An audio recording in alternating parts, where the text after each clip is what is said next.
सो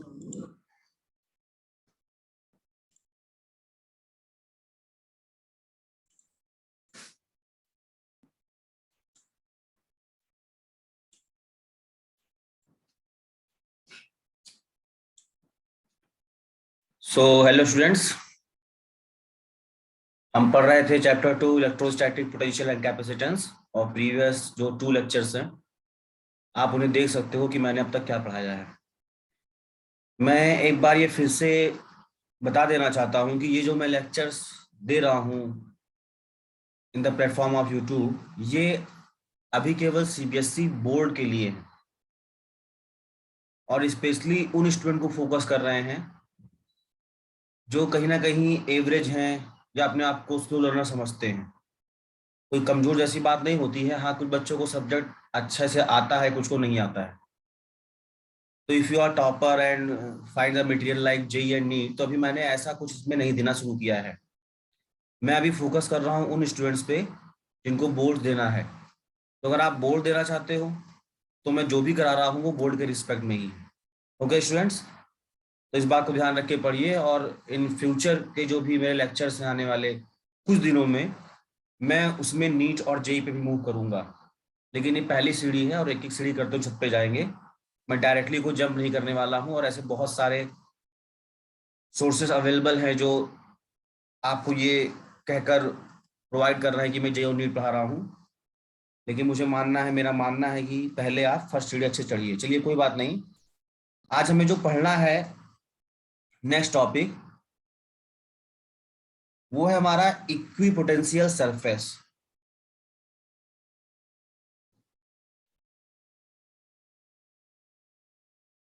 equipotential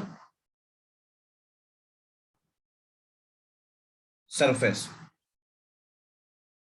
तो अगर मैं इस टॉपिक को केवल इसके नेम को ही मैं ब्रेक करूं और आपसे वेरियस पार्ट्स का मीनिंग पूछूं, तो यहाँ पे एक वर्ड है सरफेस, और जिससे आप एक गेस कर सकते हो कि कुछ ये एरिया की बात कर रहा है।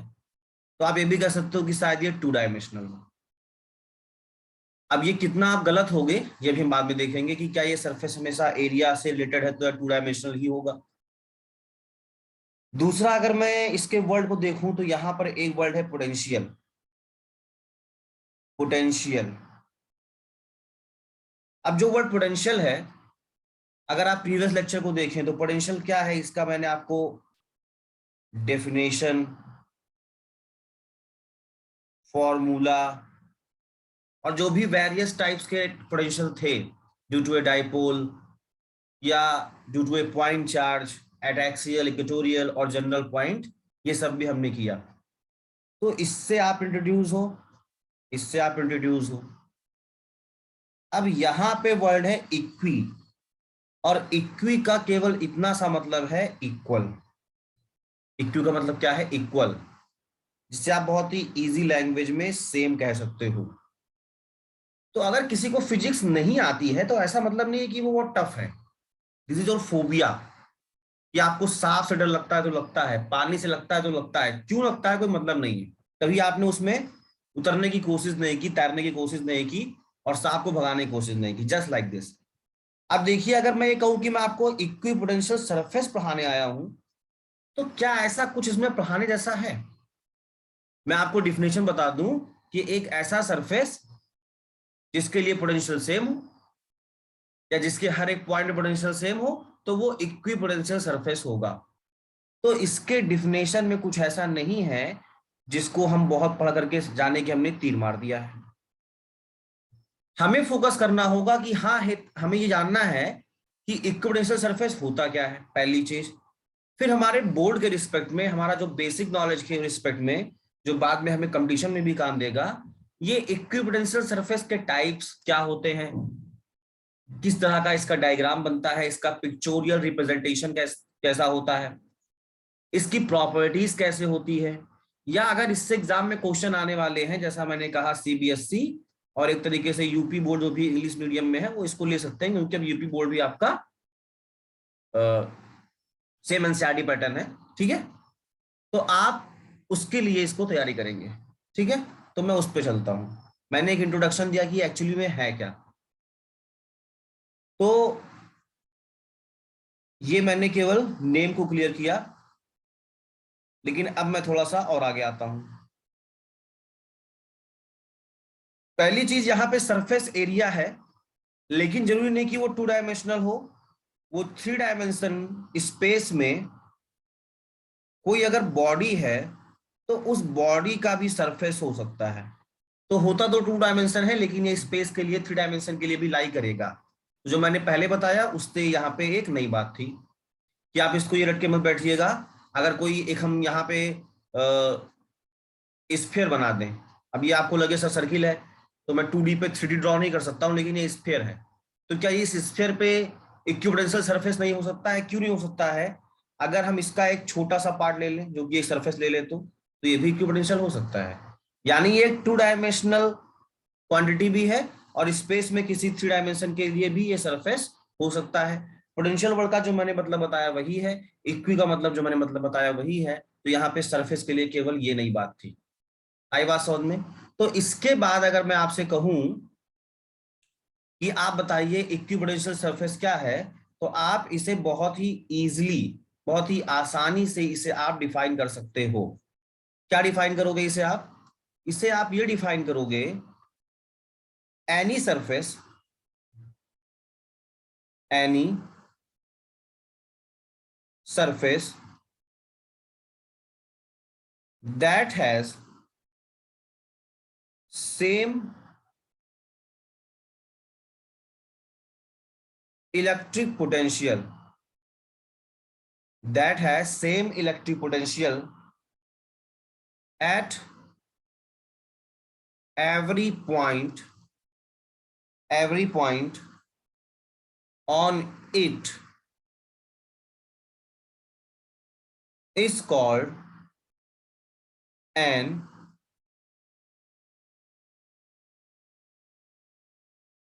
Equipotential surface. ओके, तो जो मैंने आपको पहले नाम से ब्रेक किया, आप यहां से देख सकते हो मैंने क्या कहा कि ये कोई भी सरफेस हो सकता है, और उस सरफेस के हर एक पॉइंट पे, एवरी पॉइंट पे, अगर इलेक्ट्रिक पोटेंशियल सेम हो, और इस सेम वर्ड के लिए आप कांस्टेंट भी यूज कर सकते हो।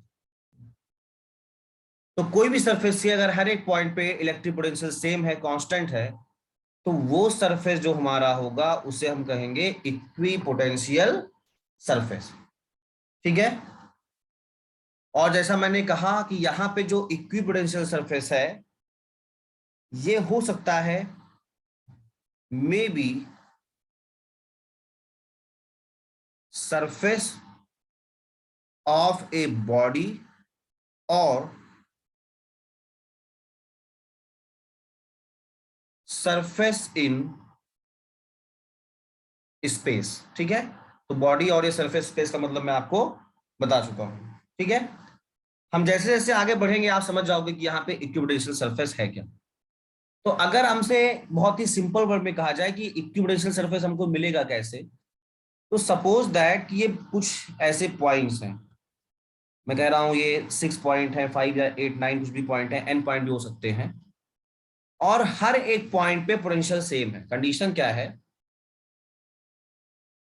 एवरी पॉइंट पे जो v की वैल्यू है, पोटेंशियल है, वो सेम है। तो अगर मैं इन पॉइंट्स को कनेक्ट कर दूं, अगर मैं इन पॉइंट्स को कनेक्ट कर दूं, तो मुझे जो ये सरफेस मिलेगा ना, ये सरफेस मेरा हो जाएगा इक्विपोटेंशियल सरफेस। ये सरफेस मेरा क्या हो जाएगा? ये सरफेस हो जाएगा इक्विपोटेंशियल सरफेस। तो हम एक ऐसा ये कह सकते हैं कि if we have some points and the points have the same value of potential, and if we connect them then we get equipotential surface. okay students, तो ये हमारा इक्विपोटेंशियल सरफेस का एक इंट्रोडक्शन पार्ट है कि इक्विपोटेंशियल सरफेस है क्या, जिसमें हमने इसकी डिफिनेशन जानी। लेकिन मेन बात यही है कि हर एक पॉइंट पे पोटेंशियल सेम होगा, या जिसे हम कह रहे हैं कांस्टेंट, तो ये कांस्टेंट होगा। ठीक है, अब ये तो डिफिनेशन पार्ट हो गया। मे भी बोर्ड में आपसे आपका इससे डिफिनेशन पूछ ले, यू आर सो लकी, बहुत सिंपल सी चीज है अगर ऐसा पूछता है।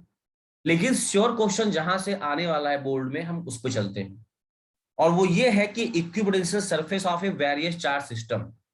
आपको डिफरेंट डिफरेंट चार्ज सिस्टम दिए जाएंगे, और कुछ 2 ही 3 आपके सिलेबस में है, आपको उसे समझ करके याद करके डायग्राम की उसकी प्रैक्टिस कर लेनी कि बनता कैसे है, और उन्हीं से क्वेश्चन मिलेगा, चाहे वो एमसीक्यू में हो, 1 मार्क्स में हो, या 2 या मैक्सिमम 3 मार्क्स तक वो क्वेश्चन जाने वाले हैं।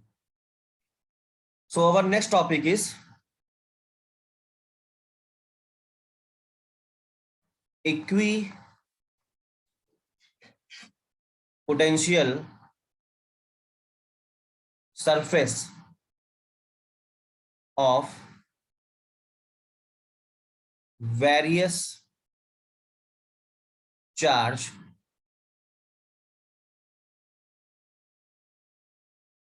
सिस्टम्स। ओके, सबसे जो यहाँ पर कुछ इंपॉर्टेंट पॉइंट्स हैं, कुछ कन्वेंशन हैं जो हमें इसमें फॉलो करने हैं। वो कन्वेंशन क्या है कि जो इक्विपोटेंशियल सरफेस है, इसे हम रिप्रेजेंट करेंगे। रिप्रेजेंट का मतलब इसे हम शो करेंगे डैश्ड कर्व से। अब डैश कर्व का मतलब क्या है, कि जो ऐसे आप डैश लाइन बनाते हो ना, इस तरीके से हम इक्विपोटेंशियल सरफेस को रिप्रेजेंट करेंगे। तो जो डैश वाली लाइन होगी, आपको समझ जाना है कि वो इक्विपोटेंशियल सरफेस है। और अगर मैं यहां पर ड्रा करता हूं फुल लाइन, फुल लाइन का मतलब इस तरीके से, अगर मैं फुल लाइन ड्रॉ करता हूं, तो ये फुल लाइन आपका रिप्रेजेंट करेगा लाइंस ऑफ फोर्स को, यानी ये electric field lines of force को शो करेगा। जब मैं डायग्राम ड्रॉ करूंगा, या आपने इसे आप बुक में भी देख सकते हो, कोई ऐसी बात नहीं जो मैं अपने मन से बता रहा हूं, तो वहां पे डैश कर्व से हम इक्विपोटेंशियल सरफेस को रिप्रेजेंट करेंगे, और जो फुल लाइन होगा उससे लाइन ऑफ फोर्स को रिप्रेजेंट करेंगे। ओके स्टूडेंट्स, चलिए, तो ये कन्वेंशन है, ये एक ऐसा कन्वेंशन है कि इसी तरह से हम ड्रॉ करते हैं, तो ये आपको पता ही होना चाहिए कि कैसे होता है। ठीक है, चलिए, सबसे पहला जो हमारा चार्ज सिस्टम है वो है ए पॉजिटिव पॉइंट चार्ज, यानी हम इक्विपोटेंशियल सरफेस ड्रॉ करेंगे एक पॉजिटिव पॉइंट चार्ज के लिए, पॉजिटिव पॉइंट चार्ज के लिए। तो पॉजिटिव पॉइंट चार्ज क्या के लिए क्या मैंने आपको पोटेंशियल पढ़ाया, नहीं पढ़ाया? इंपॉर्टेंट ये है कि क्या मैंने आपको पॉजिटिव पॉइंट चार्ज के लिए, that is electric potential due to a point charge, का जो पोटेंशियल है मैंने आपको पढ़ाया नहीं पढ़ाया? तो आप प्रीवियस लेक्चर में जाके देख सकते हो कि मैंने आपको ये पढ़ाया है। और अगर मैं आपसे वहां से लिखने को कहूं कि आप लिखो या मुझे बताओ what is the value of electric potential due to a point charge at a distance R, that is, अगर यहां पर एक पॉजिटिव पॉइंट चार्ज क्यू है और इससे आर डिस्टेंस पे सपोज दैट कोई पॉइंट पी है, तो इस पॉइंट पे v की वैल्यू क्या होगी अगर मैं आपसे पूछूं, तो फॉर्मूला है v equal to 1/4πε0 Q/r। Various teacher जब पढ़ाते हैं तो इस 1/4πε0 को k लिखते हैं। स्टूडेंट को बड़ा आसान लगता है k लिखना, लेकिन k से हम बहुत सारी क्वांटिटीज को रिप्रेजेंट करते हैं। मैं हमेशा 1/4πε0 रीड करता हूं ताकि बच्चे को ये बिल्कुल याद होना चाहिए कि है क्या और इसकी वैल्यू भी। तो अगर मैं इस फॉर्मूले को देखूं तो 1/4πε0 कांस्टेंट है, आप चैप्टर 1 से जानते हो, क्यू चार्ज है, ड्यू टू दिस हमें इलेक्ट्रिक पोटेंशियल चाहिए, और आर वो डिस्टेंस है जिस पे पोटेंशियल चाहिए। फिर मैंने आपको बताया था कि यहाँ पे जो v है ये इनवर्सली प्रोपोर्शनल है डिस्टेंस r के। यहाँ पर जो v है वो इनवर्सली प्रोपोर्शनल है डिस्टेंस r के। ठीक है, तो इस डिस्टेंस आर के इनवर्सली प्रोपोर्शनल होने का मतलब भी मैं आपको बता चुका हूं कि डिस्टेंस इंक्रीज करेगी तो वी डिक्रीज करेगा, डिस्टेंस डिक्रीज करेगी तो वी इंक्रीज करेगा, ये बातें बता चुका हूं। लेकिन इंपॉर्टेंट बात क्या थी कि अगर मैं आर को कांस्टेंट कर दूं, आर को फिक्स कर दूं, तो वी भी एक कांस्टेंट वैल्यू मिलेगी। और उसके लिए मैंने कहा था कि जो डायग्राम बनेगा, आप प्रीवियस लेक्चर से देख सकते हो, वो डायग्राम होगा स्फेरिकली सिमेट्रिक। तो बस इतना हिंट हमको यहां से मिल रहा है, और यही मेथड होगा हर तरह के चार्ज डिस्ट्रीब्यूशन के लिए इक्विपोटेंशियल सरफेस ड्रॉ करने का। दैट इज, जो भी चार्ज डिस्ट्रीब्यूशन है, अगर आपको उसके लिए वी की वैल्यू पता है, तो आप वो डिस्टेंस भी फाइंड कर सकते हो जहां पर वी कांस्टेंट होगा। और मैंने क्या कहा आपसे अभी कि अगर आपको वो पॉइंट्स मिल जाएं जहां वी कांस्टेंट है, तो आप उन्हीं सारे पॉइंट्स को कनेक्ट कर दो और आपको सरफेस मिल जाएगा। तो बेटा मेथड क्या है, ये मैंने अभी आपको इंट्रो दिया कि अगर हमें पॉजिटिव पॉइंट चार्ज के लिए इक्विपोटेंशियल सरफेस ड्रॉ करना है, तो वो किस मेथड पे जाएंगे। मैं सीधे आपको डायग्राम दिखा देता, बना देता कि देखो बेटा ऐसा है, तुम याद कर लो। लेकिन वो फिर लॉन्ग लास्टिंग नहीं है, आपको बहुत दिन तक याद नहीं रहने वाला है। जो मैंने भी बताया मेथड, इसको आप ध्यान दीजिएगा, क्योंकि जो नेक्स्ट में चार्ज सिस्टम के लिए इक्विपोटेंशियल सरफेस ड्रॉ करने वाला हूं, वहां पर मैं फिर इस मेथड पे क्लिक नहीं करूंगा। लेकिन आप ये जानना कि हाँ सर ने भी जो बताया है प्रीवियसली, ये कुछ ऐसा ही हुआ होगा, ठीक है। तो एक प्रैक्टिकल ऑब्जर्वेशन करके बनाया गया है। तो जो मैंने यहां पर ये बात कही कि अगर आर को फिक्स कर दे, आर फिक्सिंग हो जाए, ए डिस्टेंस कांस्टेंट हो जाए, तो उसके लिए वी की वैल्यू भी कांस्टेंट ही मिलेगी। और उन सारे जो डिस्टेंस के पॉइंट हैं, अगर एक कांस्टेंट डिस्टेंस में हमको मिलाएंगे हम, तो स्फेरिकल बनेगा, तो वी वहां पे स्फेरिकली सिमेट्रिक होगा। तो अब मैं पॉजिटिव पॉइंट चार्ज के लिए इक्विपोटेंशियल सरफेस ड्रॉ कर सकता हूं। तो पॉजिटिव पॉइंट चार्ज के लिए इक्विपोटेंशियल सरफेस क्या होगा कि यहां पर बीच में मैंने रखा ये पॉजिटिव पॉइंट चार्ज, और इसके लिए जो भी इक्विपोटेंशियल सरफेस होगा वो होंगे कॉन्सेंट्रिक स्फीयर्स। वो क्या होंगे? Concentric spheres. तो ये अगर पहला इक्विपोटेंशियल सरफेस है, तो इसके बाद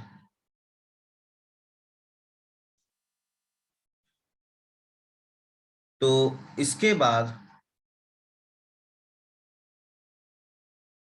देखिएगा, ये कॉन्सेंट्रिक बनाना है बेटा मुझे एक्चुअली में, तो कोशिश कर रहा हूं मैं। कॉन्सेंट्रिक का मतलब आप समझते होंगे ना, ऐसे बहुत सारे स्फीयर जिनका सेंटर एक ही हो, है ना। तो इसको चलिए मैं उल्टा बनाता हूँ, ज्यादा अच्छा रहेगा वो। देखिए कैसा होगा ये।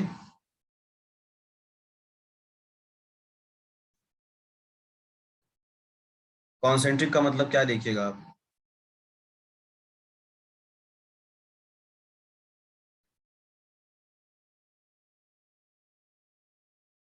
ये कुछ ऐसा होगा। और देखिए मैंने जो बनाया है उसमें आर कांस्टेंट नहीं है, अगर आप ध्यान से देखोगे, तो ये अगर सेंटर पे प्लस क्यू रखा है, तो ये इस पॉइंट पे आर कांस्टेंट है। और इन सारे पॉइंट्स को मिलाने पे जो ये हमको लाइन मिलेगी, ये पहला इक्विपोटेंशियल सरफेस होगा। फिर इसके सेंटर से जो ये डिस्टेंस है, इस पे ये आर कांस्टेंट है, तो ये जो पूरा डिस्टेंस पॉइंट है आपको मिलाने पे इक्विपोटेंशियल सरफेस मिलेगा।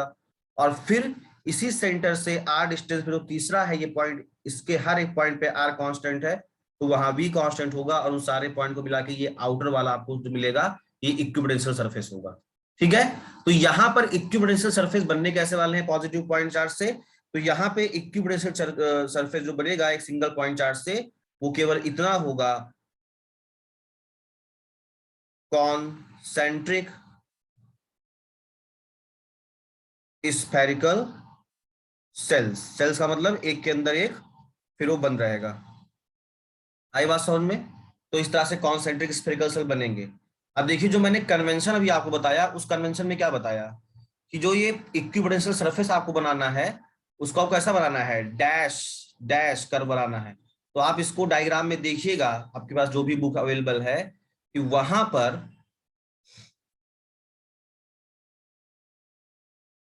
पर हम जो भी ये कॉन्सेंट्रिक स्फेरिकल सेल बनाएंगे, एक्चुअली में कैसी होंगी, डैश्ड होंगी, मतलब इनके बीच में से गैप रहेगा। ठीक है, तो आप उस तरह से ड्रॉ करोगे। और फिर उसके बाद इसके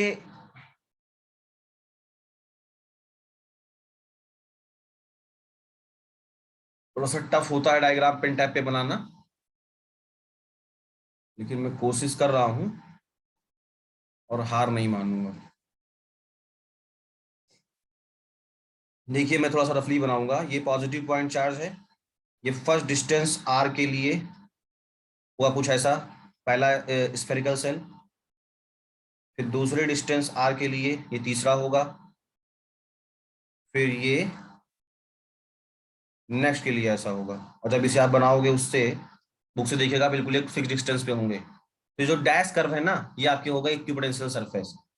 फिर यहाँ पर मैंने आपको प्रीवियस लेक्चर में बताया है कि जो इलेक्ट्रिक फील्ड लाइंस होती हैं वो इक्विपोटेंशियल सरफेस से नॉर्मल होती हैं। अगर आपने वो ध्यान से देखा है तो इस बात को फिर से नोट कर लीजिएगा कि जो इलेक्ट्रिक फील्ड लाइंस आप ड्रॉ करोगे, वो इलेक्ट्रिक फील्ड लाइंस आप ड्रॉ करने वाले हो वो इक्विपोटेंशियल सरफेस से नॉर्मल होगा।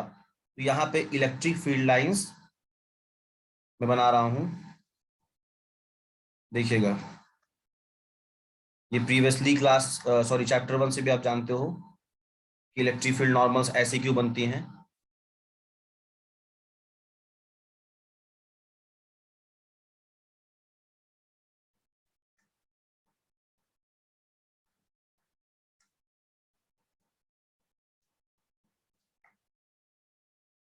ये कुछ ऐसे बनेंगे इलेक्ट्रिक फील्ड लाइन जो नॉर्मल होंगे। देखिए मैंने ये फुल लाइन कर बनाई है, तो डैश लाइन हमारा इक्विपोटेंशियल सरफेस हो गया, फुल लाइन हमारी इलेक्ट्रिक फील्ड लाइंस हो गई।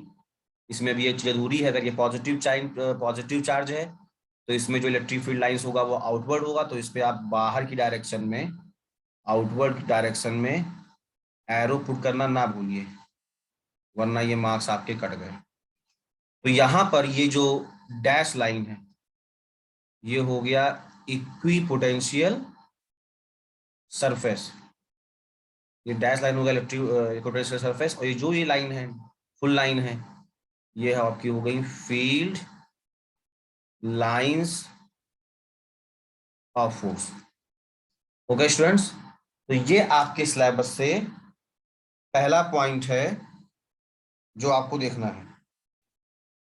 समझ रहे हैं आप?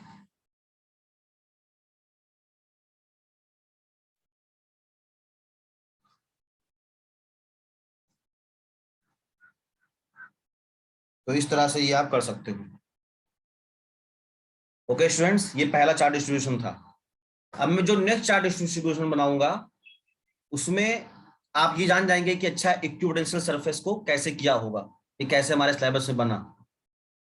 उसका मेथड कुछ ऐसा ही होगा कि V उस सिस्टम के लिए क्या होगा, फिर किस डिस्टेंस पे किस पॉइंट पे V सेम होगा, वो पॉइंट्स हमें चाहिए, उनको ड्रॉ कर देना है। तो मैं बाकी के लिए बस केवल ड्रॉ कर दूंगा और आपको क्या करना है, उसे एज इट इज ड्रॉ करके याद रखना है अपने एग्जाम के लिए। चलिए नेक्स्ट हम देखते हैं, जो हमारा नेक्स्ट सिस्टम है वो है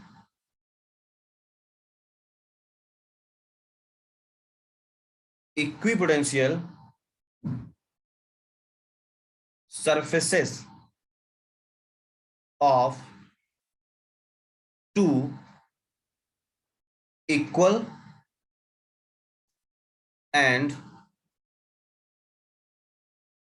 opposite charges। ठीक है, और आप समझते हो कि यहां पे two equal and opposite charges का मतलब है इलेक्ट्रिक डाइपोल। यानी हमें अब जो इक्विपोटेंशियल सरफेस ड्रॉ करना है वो इलेक्ट्रिक डाइपोल के लिए ड्रॉ करना है। ठीक है, चलिए ड्रॉ करते हैं। ये हमने रखा पॉजिटिव चार्ज और इससे कुछ डिस्टेंस पे हमने पुट किया ये नेगेटिव चार्ज। जो इक्विपोटेंशियल सरफेस बनेगी वो due to a positive charge, आप जानते हो कैसा होगा, अगर एक सिंगल पॉजिटिव चार्ज होता तो वो कॉन्सेंट्रिक स्फीयर होते। अब यहाँ पर ये पॉजिटिव पॉइंट चार्ज है, ये नेगेटिव पॉइंट चार्ज है, मतलब दो चार्ज। पॉजिटिव नेगेटिव के बीच में क्या होता है, अट्रैक्शन होता है। इसीलिए बनने तो वाला वैसा ही है, कैसा, कॉन्सेंट्रिक स्फीयर ही बनेगा, लेकिन वो कॉन्सेंट्रिक स्फीयर अब इक्वल स्पेसिंग नहीं होगा। ये उन रीजन में क्लोज होगा जहां पे अट्रैक्शन होगा, और उन रीजन में थोड़ा सा दूर दूर हो जाएगा जहां पे अट्रैक्शन ना होगा, थोड़ा सा रिपल्सन वर्क करेगा। तो इस थ्योरी पे अगर मैं बनाऊं तो इलेक्ट्रिक जो पोटेंशियल सरफेस होगा पॉजिटिव के लिए, वो पहला तो आपको पता है जो फर्स्ट मिलेगा वो तो एक ऐसे स्फीयर मिलेगा, दूसरा भी स्फीयर ही मिलेगा लेकिन उसकी डिस्टेंस थोड़ी बढ़ जाएगी पीछे ऐसे, फिर तीसरा जो मिलेगा उसका भी ये डिस्टेंस देखिए पीछे बढ़ रहा है। तो इधर जो राइट साइड यहाँ पे इक्विपोटेंशियल सरफेस है इधर, ये देखिए कैसे हैं, ये क्लोज हैं, जो इधर है कैसे हैं, फार है। और ऐसा क्यों है, तो इलेक्ट्रिक फील्ड लाइंस की प्रॉपर्टी से आप समझते हो, क्योंकि अट्रैक्शन जैसी चीज है। सेम चीज निगेटिव के लिए होगा, यहाँ इक्विपोटेंशियल सरफेस तो पहला स्फीयर होगा, दूसरा इधर लेफ्ट में तो क्लोज लेकिन इधर थोड़ा सा अवे, फिर इधर तीसरा ऐसे, है ना, आप बुक से भी देख सकते हो अगर मेरी डायग्राम ना अच्छी लगे आपको, तो इस तरह से कुछ बनेगा। ठीक है, ये हो गया इक्विपोटेंशियल सरफेस, डायोटेड लाइन से करते हैं। और ये परफेक्ट बेटा स्फीयर जैसा बनना चाहिए, जैसे सर्कल बनते हैं वैसे बनना चाहिए। तो एग्जैक्ट मेरा नहीं बना, आप देख सकते हो। लेकिन अगर मैं इलेक्ट्रिक फील्ड लाइन ड्रॉ करूं तो आपको पता है इलेक्ट्रिक फील्ड लाइन कैसा होगा, ये पहला इलेक्ट्रिक फील्ड लाइन पॉजिटिव से नेगेटिव एंड हो जाएगा, कोई क्लोज लूप नहीं बनता, आपको पता है। फिर इसी तरीके से यहां से इलेक्ट्रिक फील्ड लाइन डाइपोल के लिए जैसे हमने प्रीवियस चैप्टर में पढ़ा है वैसा ही होगा, तो इसमें कोई नई बात नहीं है, कोई इलेक्ट्रिक फील्ड लाइन कट नहीं करनी चाहिए, ये इसकी प्रॉपर्टीज में है, ध्यान रखेंगे आप। ऐसा ना हो कि इलेक्ट्रिक फील्ड लाइन को आप कट करा दें, कट कराने का मतलब है कि उस पॉइंट पे दो डायरेक्शंस हो जाएंगे।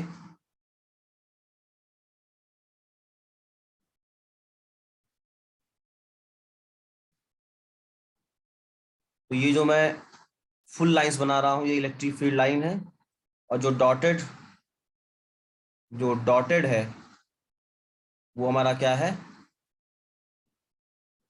Electric field lines. Sorry, dotted हमारा इक्विपोटेंशियल सरफेस है, जो लाइंस हमारी क्या है, इलेक्ट्रिक फील्ड लाइंस है। ये आप चैप्टर 1 से जानते हो, अगर नहीं जानते हो तो मैं एक electric field line, sorry chapter 1 जब पढ़ाऊंगा यहाँ पे तो आप वहां से उसको देख लीजिएगा एक बार। ठीक है, तो इस तरह से कुछ ये इक्विपोटेंशियल सरफेस हो गया two equal and opposite charges के लिए। और आपको ध्यान रखना है they are close together in the region. कौन, मैं किसकी बात कर रहा हूं, मैं इक्विपोटेंशियल सरफेस की बात कर रहा हूं। और इलेक्ट्रिक डाइपोल के लिए टू इक्वल अपोजिट चार्जेस के लिए ये होंगे क्लोज टुगेदर, कहां पर, in region of in region between the two charges. ठीक है, तो ये कुछ इस तरह से होगा, समझ रहे हैं। ये हो गया equipotential surface of a two equal and opposite charges के लिए। ठीक है, ड्रॉ कर लीजिए आप।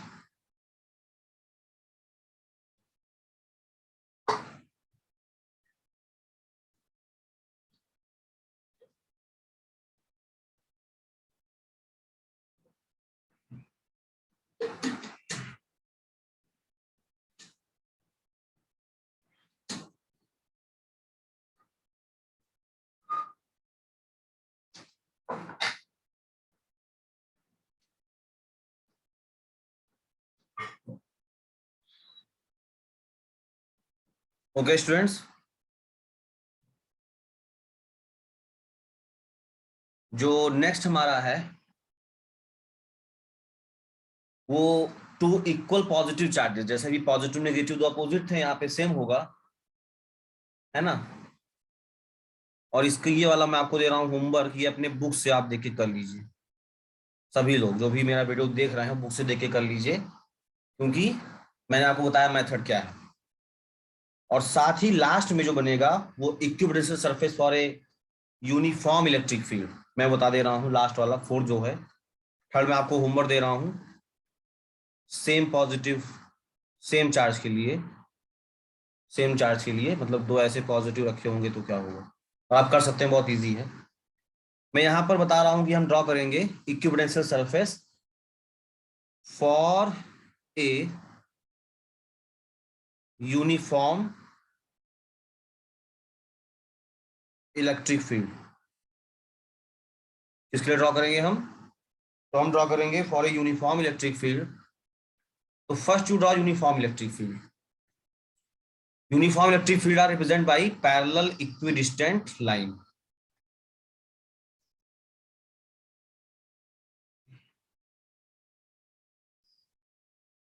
थोड़ा इसको मैं बड़ा रखता हूं।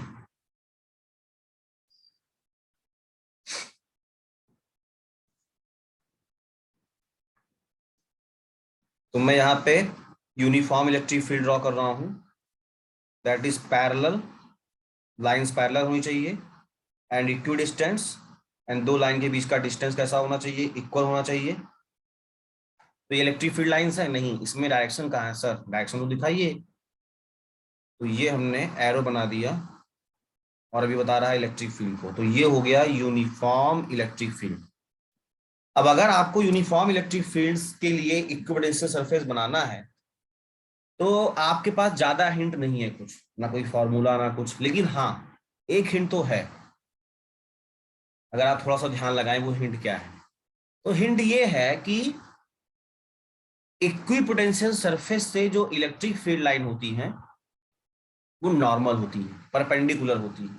तो एक बात तो क्लियर है कि यहाँ पर जो भी इक्विपोटेंशियल सरफेस बनने वाला है इस यूनिफॉर्म इलेक्ट्रिक फील्ड के लिए वो नॉर्मल बनेगा, पैरेलल तो नहीं बनेगा। तो अब आपको नॉर्मल और पैरेलल पता होना चाहिए। अगर ये इलेक्ट्रिक फील्ड की डायरेक्शन में कुछ ऐसे रखा हो तो वो तो पैरेलल है, लेकिन जो ये डायरेक्शन है बेटा यही नॉर्मल है, तो कुछ इस तरीके से होगा ना कि इस तरीके से। इतना हिंट हमको मिल सकता है। अब उसके बाद आप गॉस लॉ से जानते हो कि एक ऐसा सरफेस, एक ऐसा एरिया जिससे electric field lines normally cross करें तो इलेक्ट्रिक फ्लक्स है, और अगर वो इक्वल डिस्टेंस पे होगा तो आप कह सकते हो वहां पे इक्विपोटेंशियल सरफेस बनेगा। तो उसी कॉन्सेप्ट से हम ये कह सकते हैं कि यहां पर जो इक्विपोटेंशियल सरफेस बनने वाला है यहां पे कैसी होंगी, ये होंगी पैरेलल प्लेन्स। ये क्या होंगे, ये होंगे पैरेलल प्लेन्स, और पैरेलल प्लेन्स जो होंगे ये होंगे perpendicular to electric field lines. ये इलेक्ट्रिक फील्ड लाइंस के परपेंडिकुलर होंगे। आई बात समझ में? तो देखते हैं कैसा होगा, मैं बना रहा हूं आपके लिए। देखिए ये एक प्लेन हो गया, तो ये जो प्लेन है उससे फिर अगर फिक्स डिस्टेंस पे दूसरा और ये तीसरा, ये जो मैंने बनाया है इसको आप डैश बनाना, क्योंकि मैंने आपसे कहा इक्विपोटेंशियल सरफेस का ऊपर डैश होते हैं। तो ये जो तीन पैरेलल प्लेन है इक्वल डिस्टेंस पे, इनके बीच का डिस्टेंस इक्वल होना चाहिए। तो ये जो पैरेलल प्लेन है इक्वल डिस्टेंस पे हैं, ये आपकी क्या है, ये है इक्विपोटेंशियल सरफेस, किसके लिए, यूनिफॉर्म इलेक्ट्रिक फील्ड के लिए। तो इस डायग्राम में ये जो पैरेलल प्लेन है यानी ये जो लाइन है ये इक्विपोटेंशियल सरफेस है, ये लाइन आपका क्या है, ये आपका इलेक्ट्रिक फील्ड लाइन है। ओके स्टूडेंट्स, मैंने एक आपको होमवर्क दिया है, करिएगा। अगर नहीं होगा तो मैं नेक्स्ट लेक्चर में इसका आपको सोल्यूशन दूंगा कि ये कैसे हुआ, लेकिन आप करिएगा। देखिए बुक पढ़ने का कोई ऑप्शन नहीं है। बहुत सारे ऐसा लोग कहेंगे मेरे यूट्यूब वीडियो देखिए 2 घंटे में फिनिश करिए, बकवास चीजें हैं वो। जब यूट्यूब नहीं भी था तो लोग कैसे पढ़ते होंगे? अभी सोचा आपने, आपके जो टीचर्स हैं, आपके जो पेरेंट्स हैं, जो पुराने प्रोफेसर हैं, बेटा बुक पढ़ने का कोई ऑप्शन नहीं है। सीनियर क्लासेस में टीचर का काम केवल एक मेंटर का है जो आपको टॉर्च दिखा दे कि बेटा इस डायरेक्शन में जाओ। अगर वो ये दावा कर दे कि नहीं बेटा जितना मैं कह रहा हूँ उतना वीडियो देख के तुम पास हो गए, तो ये गलत है बेटा, ऐसा नहीं है। आप देखो, सबका देखो, जिसको आपको अच्छा लगे उससे पढ़ो, लेकिन आप बुक को कभी मत छोड़िए। जो आप पढ़िए उसको फिर बुक में क्रॉस चेक करिए, कोई एक बुक, 10 बुक नहीं। कि बहुत सारे स्टूडेंट की आदत होती है कि जितना सुनेंगे उतना सोर्स इकट्ठा करेंगे। मैक्सिमम सोर्स का मतलब आपको कुछ नहीं आने वाला है। बुक एक रखिए, उसको 10 बार पढ़िए। ये नहीं कि 10 बुक रखा और एक बार भी नहीं पढ़ पाए। समझ रहे हैं? तो जो भी चीजें आप कहीं से पढ़ो ना, उसको बुक से क्रॉस चेक करो। और किसी भी टॉपिक कितना आपका प्रिपेयर हुआ ये इस बात से पता चलेगा कि आप उससे रिलेटेड क्वेश्चन करिए। अगर आपका क्वेश्चन हो रहा है मतलब आपका टॉपिक प्रिपेयर है। ये नहीं कि आप पढ़ते जा रहे हो, कोर्स खत्म होता जा रहा है, खत्म होता जा रहा है, और आपने सीने पे चिपका के घूम रहे हो कि यार मैं तो कोर्स खत्म कर लिया, मैं नंबर 1 हूं। नहीं, ऐसा नहीं होता। आपने कोर्स खत्म किया है, इसका मतलब है कि उस टॉपिक से रिलेटेड, उस चैप्टर से रिलेटेड कोई क्वेश्चन पूछा जाए बोर्ड के लिए, या जो भी आप प्रिपरेशन कर रहे हो आईटी के लिए, नीट के लिए, तो आप क्वेश्चन कर पाओ, अटेंड कर पाओ। जरूरी नहीं कि क्वेश्चन आप 100% सॉल्व ही कर पाओ, लेकिन अटेम्प्ट करना जरूरी है कि हाँ सर मुझे आइडिया लग रहा है, मैं कर सकता हूँ, कोशिश करूंगा। तो ये अप्रोच रख के आप पढ़ाई करिएगा, ठीक है। ये हमारा हो गया इक्विपोटेंशियल सरफेस कैसे ड्रॉ करेंगे। अब हम इन इक्विपोटेंशियल सरफेस की प्रॉपर्टीज देखेंगे और इन्हीं प्रॉपर्टीज से हमें क्वेश्चन में हेल्प मिलेगी, चाहे वो थ्योरेटिकल हो चाहे वो न्यूमेरिकल हो। ठीक है स्टूडेंट्स, चलिए शुरू करते हैं। हमें अब देखना है properties of equipotential surface.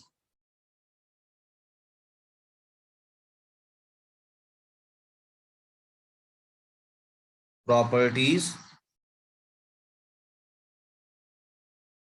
Of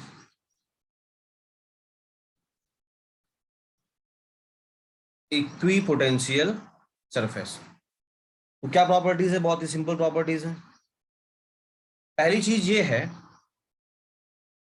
कि मैंने आपको जब पोटेंशियल पढ़ाया तो ये पढ़ाया कि अगर ये पॉजिटिव चार्ज है Q, तो इसके वजह से जो इलेक्ट्रिक फील्ड होगा ये अवे डायरेक्शन में होगा।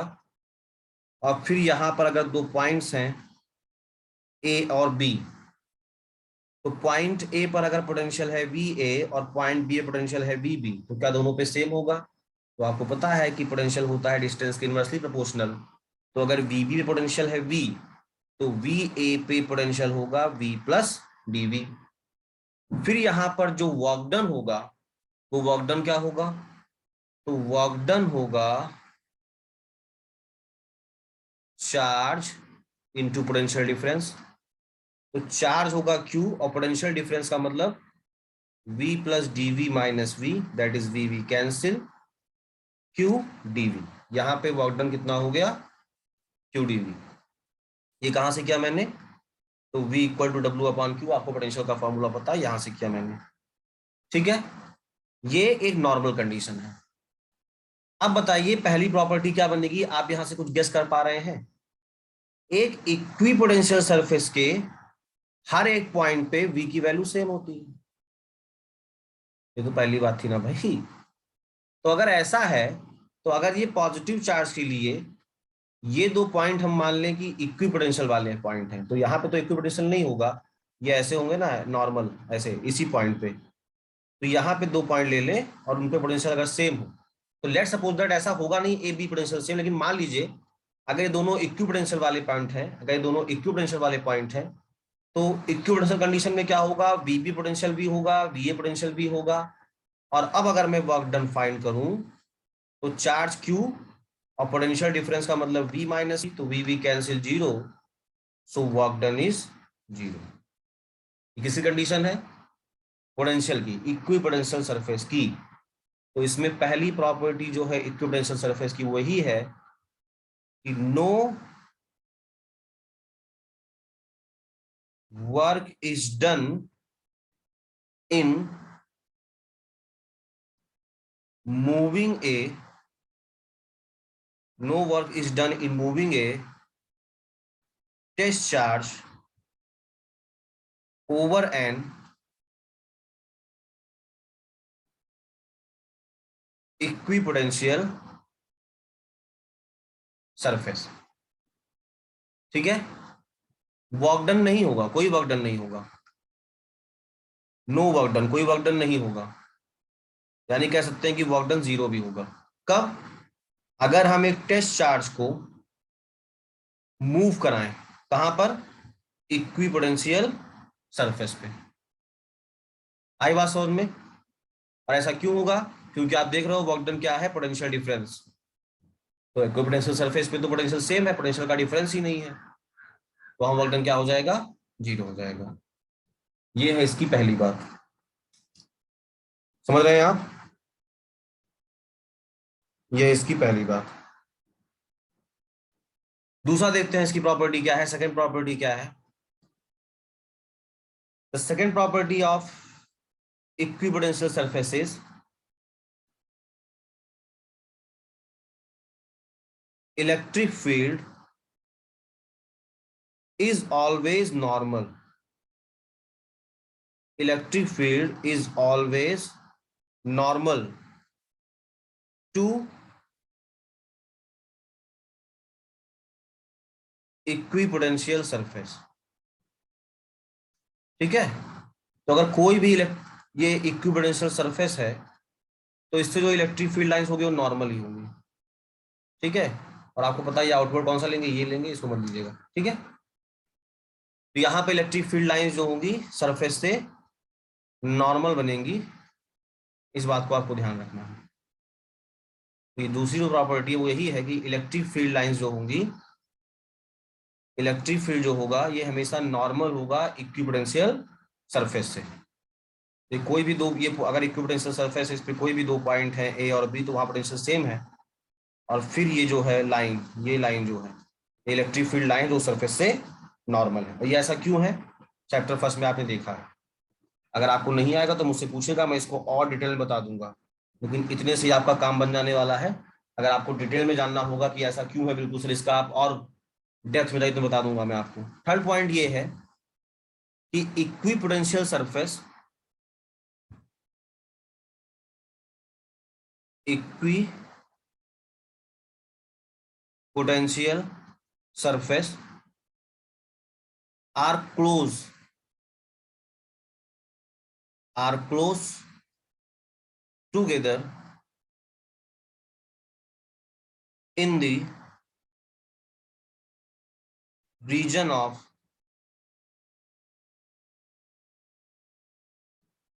strong field and farther apart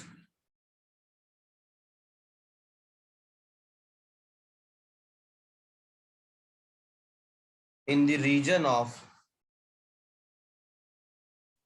weak field। देखिए, इक्विपोटेंशियल सरफेस क्लोज होंगी कहां पर, जहां पे इलेक्ट्रिक फील्ड स्ट्रांग होगा। यही इक्विपोटेंशियल सरफेस फार्दर दूर दूर होंगी जहां पे इलेक्ट्रिक फील्ड वीक होगा। अब ये मैंने आपको बता दिया। सर ये कैसे, तो इसका मैथमेटिकल प्रूफ है आपके पास? तो हाँ, इसका एक मैथमेटिकल प्रूफ मैं आपको दे रहा हूं। वो मैथमेटिकल प्रूफ क्या है, आप इलेक्ट्रिक फील्ड एंड पोटेंशियल के बीच का रिलेशन जानते हो, क्या रिलेशन है? E equal to minus dV by d R, जो कि पोटेंशियल ग्रेडियंट है। यहाँ पे माइनस साइन क्या रिप्रेजेंट करता है मैं आपको बता चुका हूं, प्रीवियस लेक्चर देखिए। V क्या रिप्रेजेंट करता है, R क्या रिप्रेजेंट करता है, मैं आपको सब बता चुका हूं। लेकिन अगर इस फॉर्मूले को हम अप्लाई करें किसके लिए, इक्विपोटेंशियल सरफेस के लिए, तो ये तो पता है कि आपको इक्विपोटेंशियल सरफेस के लिए V कांस्टेंट होगा, यानी इनडायरेक्ट वे में dV भी कांस्टेंट होगा। जब dV कांस्टेंट होगा तो उसके लिए जो माइनस साइन डायरेक्शन शो कर रहा है उसका भी कोई मतलब नहीं है। यानी यहां पर ये dV वैल्यू कांस्टेंट हो गई, माइनस भी उसी साथ है। तो आपको ये पता है कि जब प्रोपोर्शनल साइन को एलिमिनेट करते हैं तो इक्वल टू एंड कांस्टेंट आता है।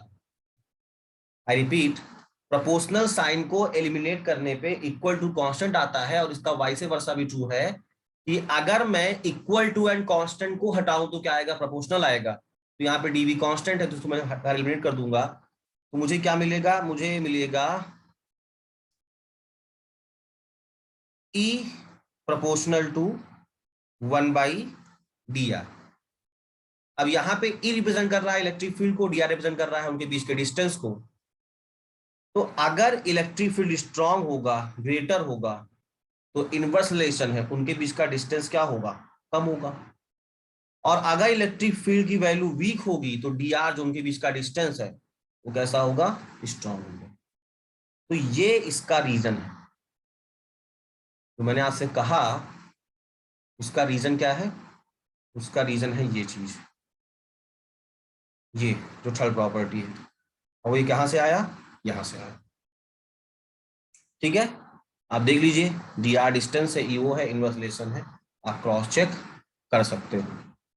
ओके स्टूडेंट्स, जो नेक्स्ट है वो ये है, लास्ट प्रॉपर्टी जो इसकी है,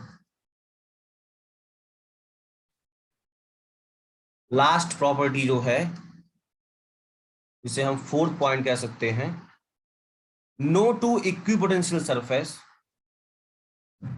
no two equipotential surface can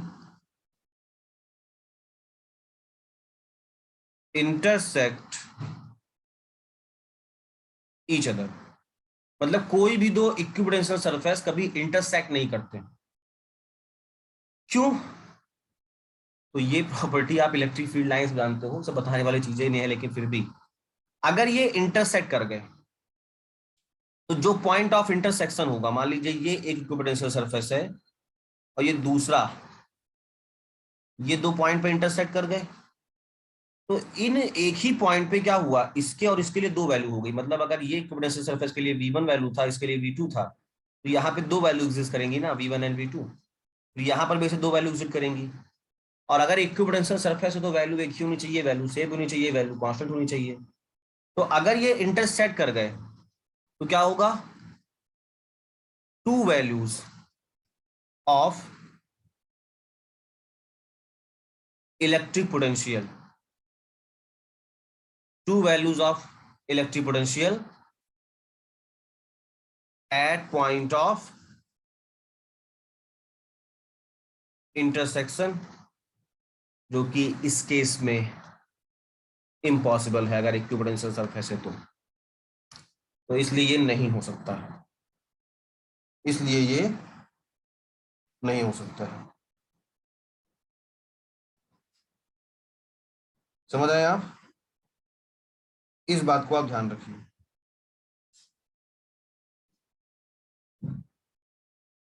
okay okay students, तो हमने यहाँ पर इक्विपोटेंशियल सरफेस देखा, कौन कौन से इक्विपोटेंशियल सरफेस हमारे सिलेबस में है, और इतना ही आपको कंपटीशन में मिलेगा। फिर उनकी प्रॉपर्टीज क्या है जिससे हमारा क्वेश्चन सॉल्व होगा, ये हमने देख लिया। चलिए मैं कुछ आपको क्वेश्चन का देता हूँ जो कि बहुत सिंपल है, और आई होप आप उन्हें समझ सकोगे जो मैंने प्रॉपर्टीज बताई हैं उसके बेस पे। जरा वेट करिए, मैं चार्ज लगा दूं।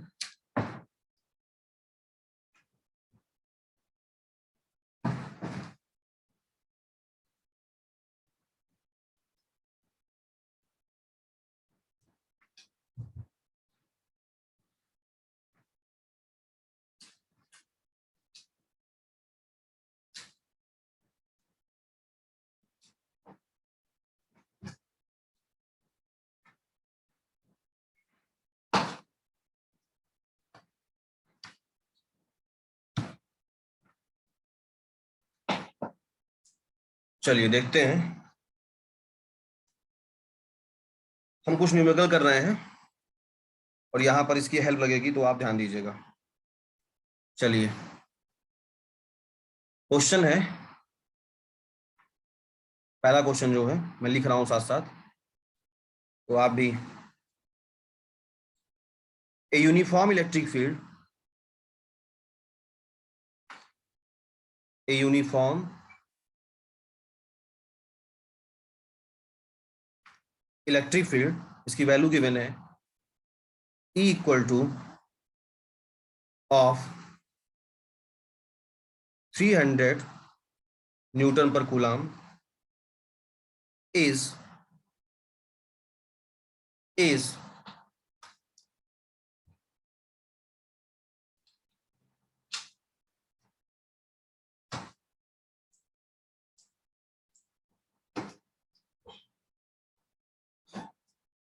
लाइट चली गई, लैपटॉप की चार्जिंग खत्म हो रही थी तो मैं लगाने गया था।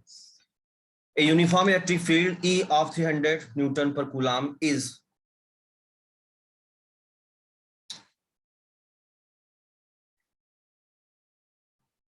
directed along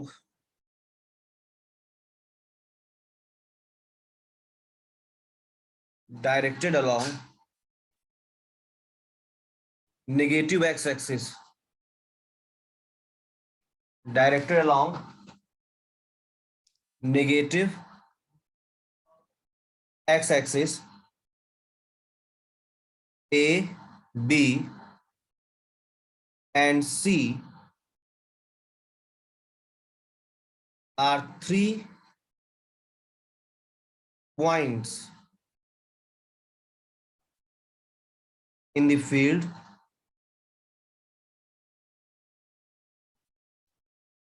having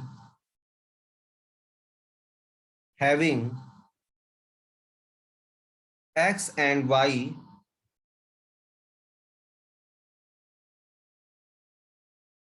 coordinates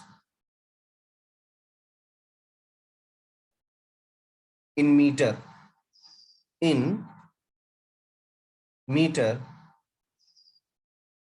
मैं फिगर आपको दिखा रहा हूं कैसा होगा. Question is find the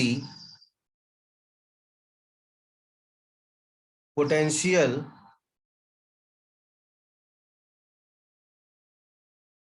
differences delta VBA, delta VCB and delta VCA. Okay, चलिए क्वेश्चन को आप रीड कर लीजिए सभी लोग. यूनिफॉर्म इलेक्ट्रिक फील्ड ई है और उसका मैग्नीट्यूड 300 न्यूटन पर कूलाम है. Directed along negative x axis, यानी इलेक्ट्रिक फील्ड जो डायरेक्शन है ये नेगेटिव एक्स एक्सिस में होगी. ठीक है, फिर उसमें 3 पॉइंट आपको दिए जाएंगे ए बी सी, उनके कोऑर्डिनेट्स दिए जाएंगे और आपको delta VBA, delta VCB and delta VCA find करना है. डेल्टा डेल्टा क्या मैं बता रहा हूं. सबसे पहले आप एक्सिस बना लीजिए क्योंकि क्वेश्चन एक्सिस का ही है. तो अगर ये वाई एक्सिस हो गया, ये हमारा एक्स एक्सिस हो गया. ठीक है, ये रिप्रेजेंट कर दिया मैंने वाई एक्सिस को, ये रिप्रेजेंट कर दिया एक्स एक्सिस को. अब जो इलेक्ट्रिक फील्ड है वो 300 न्यूटन कूलाम ही है और अंडरस्टूड सी बात है कि एक्स एक्सिस के अलाउंग ये नेगेटिव एक्स एक्सिस पे है, कहीं वेरी नहीं करेगा. यूनिफॉर्म इलेक्ट्रिक फील्ड लाइन बनेंगी तो उन्हें आप यूनिफॉर्म इलेक्ट्रिक फील्ड लाइन को दिखाइए, लेकिन डायरेक्शन क्या रखोगे, नेगेटिव में. तो ये जो मैंने बनाया ये प्लस एक्स है, माइनस एक्स कहाँ होगा, इस तरफ. तो इलेक्ट्रिक फील्ड कहाँ होगा, नेगेटिव डायरेक्शन में. अब वो कैसी होंगी, तो मैं इलेक्ट्रिक फील्ड लाइंस बना रहा हूं.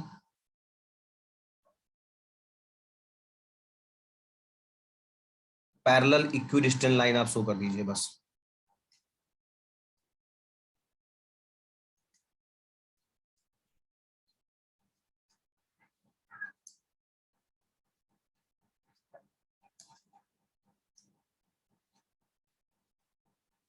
ठीक है, ये इलेक्ट्रिक फील्ड लाइंस हो गई. डायरेक्शन है नेगेटिव में इसलिए एरो आप इस तरफ पुट करेंगे. ठीक है, यहाँ पर 3 पॉइंट्स गिवन है. ये इलेक्ट्रिक फील्ड होगा नेगेटिव एक्स एक्सिस में. यहाँ पे 3 पॉइंट है, जो ये पॉइंट है पहला ए, वो कुछ यहाँ पे है और इसका कोऑर्डिनेट्स है 41 मीटर में है. यहीं पर इसके ऊपर दूसरा पॉइंट है बी, जिसपे है कोऑर्डिनेट 44 और यहां पर लाई कर रहा है एक पॉइंट सी, जिसका कोऑर्डिनेट है -34. और आपको ये कंप्लीट डायग्राम है. अब आप क्वेश्चन को एक बार रीड करिए. अगर क्वेश्चन में कहा है उसने कि आपको फाइंड करना है डेल्टा वीबीए, तो डेल्टा का मतलब डिफरेंस होता है और वी का मतलब वी, यानी आपको पोटेंशियल डिफरेंस फाइंड करना है. और बी ए का मतलब 2 पॉइंट्स बी और ए के बीच में फाइंड करना है. सेम मेथड से डेल्टा वी सी बी का मतलब हुआ कि आपको पोटेंशियल डिफरेंस फाइंड करना है सी और बी के बीच में जो पॉइंट है. एंड डेल्टा वी सी ए का मतलब हुआ कि आपको पोटेंशियल डिफरेंस फाइंड करना है बिटवीन सी एंड ए के. आई बात समझ में. चलिए अब हम 3 क्वेश्चन तरीके से हमारे पास ये हैं, तीनों को हम बारी बारी से करते हैं. और यहाँ पे जो पॉइंट्स दिए हैं 41, ये एक्चुअली में क्या दिया हुआ है, इतना तो आपको हिंट लग ही रहा होगा. ये x और y की वैल्यू है, तो यहाँ पे एक्स वाई ये हो गया, यहाँ पे एक्स वाई ये हो गया और यहाँ पे एक्स वाई ये हो गया. ठीक है, यानी ये x और y कोऑर्डिनेट दिए हैं. बारी बारी से हम क्वेश्चन को करते हैं. जो हमारा, चलिए जो पहला क्वेश्चन है जिसके लिए हमें डेल्टा VBA फाइंड करना है, यानी पोटेंशियल डिफरेंस आपको फाइंड करना है B और A के बीच में। अब देखिए, आपको जब पोटेंशियल डिफरेंस फाइंड करना है तो पोटेंशियल डिफरेंस V होता है W/Q, और इसके लिए आप क्या करते हो, चार्ज को एक पॉइंट से दूसरे पॉइंट तक मूव कराते हो। आप पॉइंट A और B को देख करके आप क्या अंदाजा लगा रहे हो बताइए? ये दोनों ही पॉइंट क्या है, नॉर्मल टू दी फील्ड है।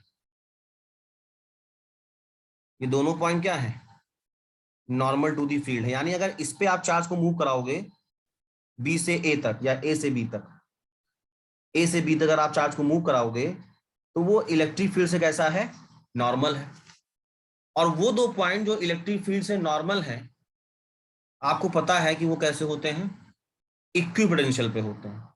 यानी यहाँ पे पोटेंशियल सेम कह सकते हैं।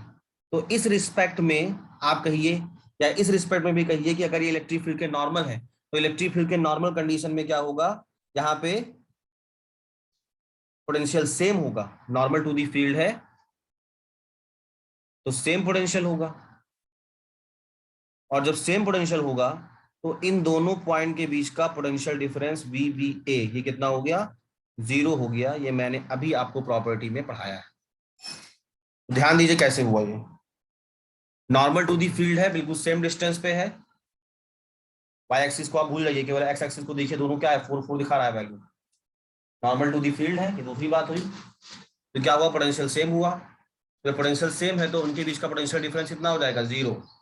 तो इसीलिए पोटेंशियल डिफरेंस जो है between point B and A कितना होगा, 0 होगा।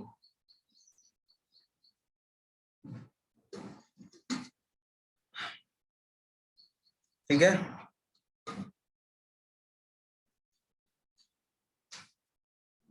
ये हो गया फर्स्ट पॉइंट, मतलब पहला क्वेश्चन। सेकंड पार्ट हम देखते हैं। The second part is you have to find the work done VC, sorry मैंने वर्क डन बोला, सॉरी। यहां पे हमें फाइंड करना है पोटेंशियल डिफरेंस VCB, ठीक है, यानी C और B के बीच में। तो अब देखिए, ये आपका पॉइंट हुआ C और ये पॉइंट हुआ B।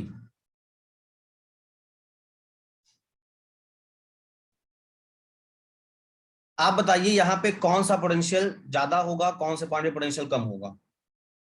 दो पॉइंट हैं, एक पॉइंट है C और दूसरा पॉइंट है B, जिनके बीच में आपको निकालना है पोटेंशियल डिफरेंस। तो किस पॉइंट पे पोटेंशियल ज्यादा होगा, किस पॉइंट पे पोटेंशियल कम होगा? हम यहाँ पे चार्ज को मूव कराएंगे, चार्ज को मूव कराएंगे फ्रॉम B टू C। और B टू C मूव कराने का मतलब है कि उसको हम डायरेक्शन ऑफ इलेक्ट्रिक फील्ड में मूव करा रहे हैं। जब डायरेक्शन ऑफ इलेक्ट्रिक फील्ड में मूव करा रहे हैं तो हमें ज्यादा वर्क डन नहीं करना पड़ेगा। यानी इसका मतलब क्या है कि पॉइंट C आपका होगा लोअर पोटेंशियल पे, और उसके रिस्पेक्ट में पॉइंट B आपका होगा हायर पोटेंशियल पे। तो अब आपको फाइंड क्या करना है, पोटेंशियल डिफरेंस। ये कैसे करेंगे आप? तो आपको रिलेशन पता है, E equal to minus del V by del R। लेकिन देखिए यहाँ पे R डिस्टेंस किस एक्सिस पे मूव कर रहा है, एक्स एक्सिस पे। तो असल में ये जो फॉर्मूला होगा इस तरह से ना यूज करते हो, हम ऐसे लिखेंगे, E equal to minus del V by del X. आपको फाइंड करना है del V, potential difference del V। तो डेल V क्या हो जाएगा यहाँ से formula, minus E delta X. अब आप ध्यान दीजिए, ये माइनस E की वैल्यू यहाँ से कितनी गिवन है, 300। तो E की वैल्यू आपकी हो गई 300, और डेल्टा एक्स क्या हो गया, डिस्प्लेसमेंट, जिसे हम कह सकते हैं डिस्टेंस कह सकते हैं एक्स एक्सिस पे। तो एक्स एक्सिस का डिस्प्लेसमेंट क्या हो जाएगा, देखिए जहां से आप जा रहे हो तो 4 C और B के बीच में निकालोगे तो -3 -4, एक्स एक्सिस वाला क्या होगा, -3 -4, यानी कितना हो जाएगा 7, दोनों ऐड हो कितना हो जाएगा 7। ठीक है, तो ये -3 -4 प्लस होकर के आपका 7 हो जाएगा। तो यहाँ पे डिस्प्लेसमेंट हो जाएगा 7 मीटर। तो इसको जब आप सॉल्व करोगे तो ये -20 वोल्ट ये मिल जाएगा इसके लिए आपका पोटेंशियल डिफरेंस। और ये किस पॉइंट के लिए फाइंड किया, तो यहाँ पे लिख दीजिएगा CB। ठीक है, ये क्वेश्चन का हो गया सेकेंड पार्ट, यानी डेल्टा VCB हमने फाइंड किया। अब आपको फाइंड करना है C और A के बीच में, आपको फाइंड करना है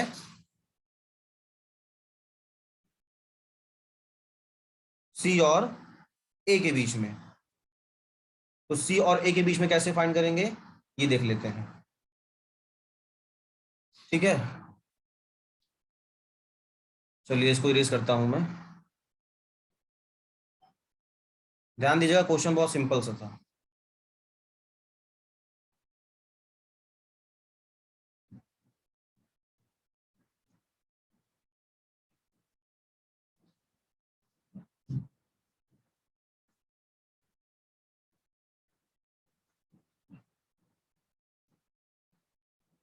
अब ध्यान दीजिए,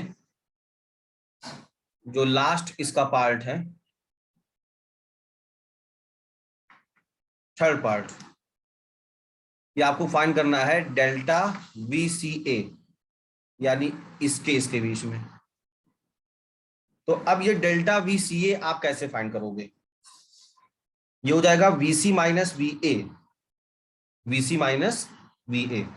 देखिए डेल्टा VCA होगा VC माइनस VA, कर दीजिए आप। अब ध्यान दीजिए, अभी आपने देखा कि VB और VA ये सेम पोटेंशियल पे हैं, तो हम इसे क्या लिख सकते हैं, हम इसे लिख सकते हैं VC माइनस VB, क्योंकि जब VA VB है, हमने पहले क्वेश्चन में किया, तो VA की वैल्यू ने VB पुट कर दी। और अभी आपने देखा कि VC माइनस VB मतलब क्या हुआ, ये हुआ डेल्टा VCB, और उसकी वैल्यू कितनी आई है, -200 वोल्ट। तो ये वैसे ही हो गया। ठीक है, कैसे हुआ देख लीजिए, हमें C और A के बीच में फाइंड करना था, तो ये VC माइनस VA हुआ, लेकिन पॉइंट A और B पर पोटेंशियल सेम है, तो VB इक्वल टू VA होगा, यानी VA की वैल्यू हमने VB पुट कर दी, और VC माइनस VB क्या हुआ, ये होगा VCB, यानी potential difference between C and B, और उसकी वैल्यू हमने ये फाइंड किया है, तो यहाँ पे यहाँ के लिए सेम हो गया। आई बात समझ में, ये हो गया क्वेश्चन इक्विपोटेंशियल सरफेस पे बेस्ड। ओके स्टूडेंट्स, ये क्वेश्चन आ चुके हैं बोर्ड में, हम टीचर ने भी कुछ ऐसा ही पूछेगा, और जितने कम स्टेप का इस्तेमाल करके आप कर सकते हो करो, मैं तो आपको डिटेल में समझाने के लिए लिख रहा हूँ। चलिए एक क्वेश्चन और देखेंगे हम, second question, 3 points A, B and C, 3 points A, B and C lie in a uniform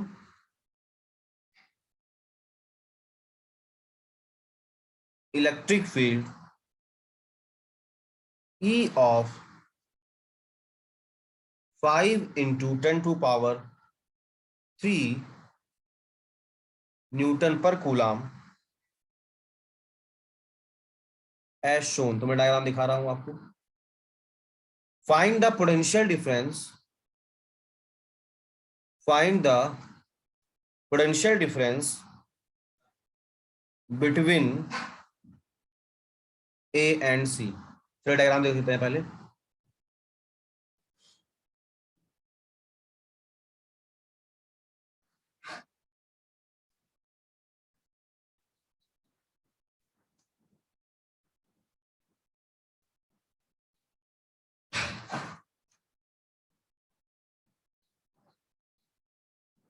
ये हो गया इलेक्ट्रिक फील्ड डायरेक्शन, यहां पर 3 पॉइंट्स दिए हैं, एक पॉइंट है A, एक पॉइंट है B, ये C, और अगर मैं इनको कनेक्ट कर दूं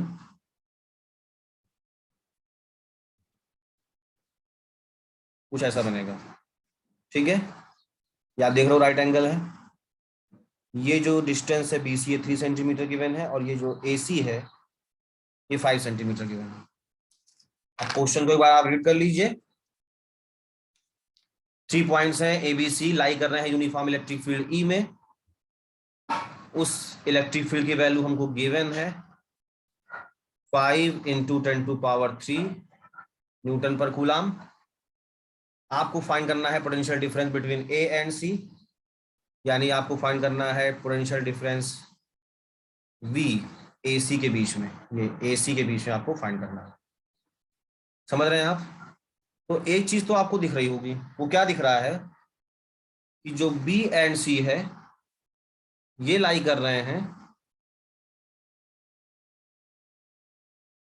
इक्विपोटेंशियल सरफेस पे, यानी यहां पे पोटेंशियल सेम होगा। तो मैं लिख सकता हूं potential at V, V C equal to potential at V, and V B equal to potential at D, both are equal, so we write V C equal to V B. ठीक है, तो अब देखिए potential difference between A and C ये equal किसके होगा? Potential difference between A and B. ये हमने कहां से किया? तो अभी प्रीवियस क्वेश्चन आपने देखा होगा। तो potential difference between A and B, इसको हम सिंपली लिख सकते हैं फॉर्मूले से माइनस ई डेल्टा एक्स। ये कहां से आया? E equal to minus delta V by delta X, है ना? और हम निकाल कर आ रहे हैं ए और बी के बीच में जो एक्स एक्सिस पे, तो हम डेल्टा एक्स ही लिखेंगे भाई। अब माइनस ई का मतलब हो गया ये 5 इंटू 10⁻³ ई की वैल्यू हो गई, और डेल्टा एक्स का मतलब हो गया ये डिस्टेंस कितना होगा? Delta x. तो डेल्टा एक्स यहाँ पे होगा ए बी, और ये आप कर सकते हो पाइथागोरस से √5² माइनस 3², दैट इज ये 4 सेंटीमीटर। अब सेंटीमीटर है, इसे मीटर में कन्वर्ट करोगे, यानी 4 इंटू 10⁻⁻² से मल्टीप्लाई कर दिया, मीटर हो गया। इसको सॉल्व कर लीजिए आप, तो -5 4 जा 20, और 10⁻³ 10⁻⁻² जानते हैं आप, बेस से में पावर है तो खाली 10 बचेगा, यानी -200 वोल्ट। तो चेक करिए क्वेश्चन मैंने ऐसा कैसे किया। प्रीवियस क्वेश्चन में मिलता जुलता है, और ये क्वेश्चन बोर्ड में आया हुआ है, कई बार आया हुआ है। तो क्रॉस चेक करिए कि क्या है इन दोनों में। ये केवल 2 क्वेश्चन कराया, ऐसे बहुत सारे क्वेश्चन भी करने हैं हमें, ठीक है? और धीरे धीरे मैं आपको सब इस पे अपलोड करता जाऊंगा। आपको जो भी प्रॉब्लम रहा करें, नीचे जो कमेंट सेक्शन है उसमें लिख दिया करिए आप, जिससे कि नेक्स्ट जो भी मैं बनाऊंगा वीडियोस में वो कंफ्यूजन भी मैं दूर करूंगा। ओके स्टूडेंट्स, तो इस लेक्चर में इतना ही। हमने आज क्या क्या पढ़ा? इक्विपोटेंशियल सरफेस देखा, फिर वेरियस चार्ज सिस्टम के लिए इक्विपोटेंशियल सरफेस को कैसे ड्रॉ करेंगे, उनका डायग्राम क्या होगा देखा, उनकी प्रॉपर्टीज देखी, और उनके बेस पे हमने क्वेश्चन किया। ओके स्टूडेंट्स, तो इसके आगे अब हम बाद में करेंगे, आज के लिए इतना ही।